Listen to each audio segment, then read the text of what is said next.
बेटियां किस घर में जन्म लेती हैं? बेटी किस घर में जन्म लेती है? दोस्तों, यदि आप भी जानना चाहते हैं कि लड़की किस घर में जन्म लेती है।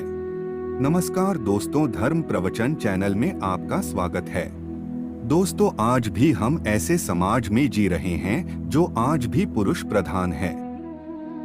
आज भी जब लड़की का जन्म होता है तो अधिकतर घरों में मायूसी छा जाती है और मित्रों, यह और कुछ नहीं बल्कि हम मनुष्यों की अज्ञानता है। लड़की को पूछ समझते हैं, परंतु आपको जानकर हैरानी होगी, लड़की का जन्म हर किसी के घर में नहीं होता बल्कि उसी के घर होता है जो भाग्यशाली होते हैं और अपने अपने पुण्य कर्म अर्जित किए होते हैं। और आज हम आपको यही बताने जा रहे हैं कि भगवान कैसे घरों को लड़की का जन्म देने के लिए चुनते हैं और वह कौन से पुण्य कर्म है जिसकी वजह से कोई भी इंसान बेटी का माँ बाप बनता है। दोस्तों, एक भगवान श्री कृष्ण से अर्जुन पूछते हैं कि माधव, किन कर्मों के कारण किसी के घर पुत्री धन की प्राप्ति होती है, अर्थात कैसे घरों में बेटियों का जन्म होता है। तब श्री कृष्ण अर्जुन से कहते हैं, हे पार्थ, अगर किसी के घर बैठे भाग्य से होते हैं तो बिटिया सौभाग्य से, और जो भी स्त्री या पुरुष अपने पूर्व जन्म में पुण्य कार्य अर्जित किए होते हैं उन्हें ही एक बेटी के माता पिता होने का सौभाग्य प्राप्त होता है। बेटियों को जन्म के लिए उन्हीं घरों को चुना जाता है जो बेटियों का भार सहन कर सके, क्योंकि तीनों लोकों में स्त्री अर्थात बेटियां ही ऐसी होती है जिसका भार हर कोई सहन नहीं कर सकता। वह बेटियां ही होती हैं जो इस सृष्टि को निरंतर चलाएं, मान होने के लिए अपना सर्वस्व निछावर कर देती हैं। हे अर्जुन, पर जिस दिन इस सृष्टि में बेटियों का जन्म लेना रुक जाएगा उस दिन सृष्टि भी है और धीरे धीरे इस सृष्टि का अंत हो जाएगा। मित्रों, भगवान श्री कृष्ण के इन बातों पर गौर किया जाए तो उनका कहा बिल्कुल सही है, क्योंकि बेटियां अगर नहीं होंगी तो किसी का भी वंश आगे नहीं बढ़ सकता। दोस्तों, आपने भी कई लोगों को कहते सुना होगा कि जिस घर में बेटी का जन्म होता है वह घर स्वर्ग के समान होता है, क्योंकि बेटा तो केवल एक कुल को रोशन करता है, बेटियां तो दो कुलों को रोशन करती है। माता पिता के घर वो बेटी के रूप में अपने उत्तरदायित्व का निर्वहन करती हैं, तो ससुराल आकर एक बहू के रूप में सारे कर्तव्यों का पालन करती हैं। दोस्तों, आजकल आप सुनते ही हो, बेटियां बहु परिवार में किसी के मर जाने पर उसका वर्णन नहीं कर सकते, लेकिन यह बिल्कुल भी सही नहीं है, क्योंकि रामायण में बताया गया है कि प्रभु श्री राम के पिता राजा दशरथ की मृत्यु हो गई तो माता सीता अर्थात राजा दशरथ की बहू नहीं उनका पिंडदान किया था, जिससे उन्हें जन्म मरण के चक्र से मुक्ति मिल गई थी। इतना ही नहीं, हिंदू धर्म शास्त्रों में बताया गया है कि बेटियां भी अपने पिता के नाम का पिंडदान कर सकती हैं। वही अगर ससुराल पक्ष में कोई पुरुष नहीं है तो इस स्थिति में बहू भी पिंडदान कर सकती है। इसलिए मित्रों, वह लोग बहुत किस्मत वाले होते हैं जिनकी घर में बेटी जन्म लेती है। वही वह परवल किस्मत के होते हैं जिनके घर एक से ज्यादा बेटियां होती हैं। शायद यही कारण है कि बेटियों को लक्ष्मी कहा गया है। दोस्तों, बहुत से लोगों की सोच यही होती है, बेटी है तो बिना समय गवाएं और इस पर पढ़ाई में पैसे लगाएं, जल्द से जल्द शादी कर दो। लेकिन यह सोच एक बेटी के भविष्य को बर्बाद कर देती है। जरा सोचिए, एक बच्ची के मन में कितने सपने होते हैं, उसे कुछ करना है लेकिन यह सपने सिर्फ सपने ही रह जाते हैं।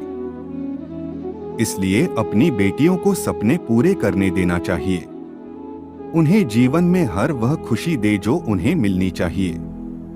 एक बेटे से ज्यादा एक बेटी हमेशा अपने माता पिता के लिए सोचती है। माता पिता को प्यार और अपनापन बेटी ही दिखा सकती है। बेटी के जन्म को एक जश्न की तरह मनाना चाहिए। माता पिता को बेटी को हमेशा एहसास दिलाना चाहिए, कितने खास है बेटी है, क्या बेटी माता पिता के लिए बोझ होती क्या? मित्रों, बेटी कभी भी बाप पर बोझ नहीं होती। वह सिर्फ अपनी और अपने परिवार की किस्मत बनाने के लिए जन्म लेती है। एक कथा के अनुसार दो मित्र लंबे समय के बाद एक दूसरे से मिले। एक दोस्त ने दूसरे से उसका हाल पूछा तो जवाब में उसने कहा कि मेरे हाल तो एकदम बढ़िया है, और हो भी क्यों ना मेरे दो बेटे जो है। तभी वह अपने दोस्त से पूछता कि तेरे घर में कितने बच्चे हैं। दोस्त खुशी के साथ बताता है कि मेरे घर में दो बेटियां हैं।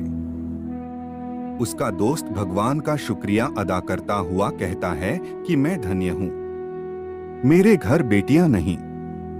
यह सुनकर पिता की आंखों में आंसू आ गए। तभी उसकी बेटी पिता के मित्र से कहती है कि अंकल, भगवान हमेशा भाग्यवान को ही बेटी देते हैं, कभी गरीब को बेटी के रूप में माता लक्ष्मी नहीं देते।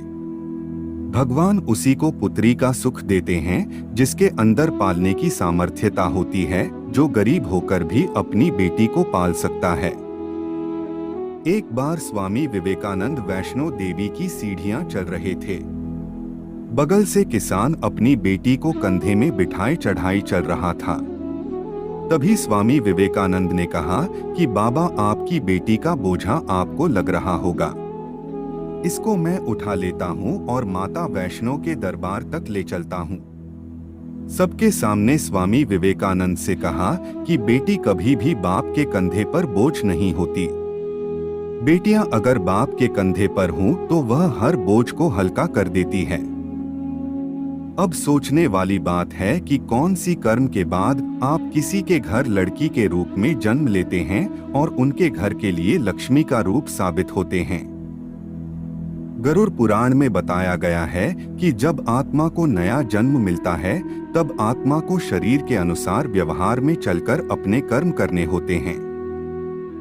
शरीर के जरिए कर्म करके की एक आत्मा अपने जन्म के उद्देश्य को सार्थक भी बना सकती है और निरर्थक भी, यदि कोई पुरुष महिलाओं का आचरण करता है, स्वभाव में महिलाओं वाली आदतें ले आता है या वही काम करना चाहता है तो एक महिला को करना चाहिए, तो ऐसे ही पुरुषों का आत्म स्त्री का शरीर धारण करती है।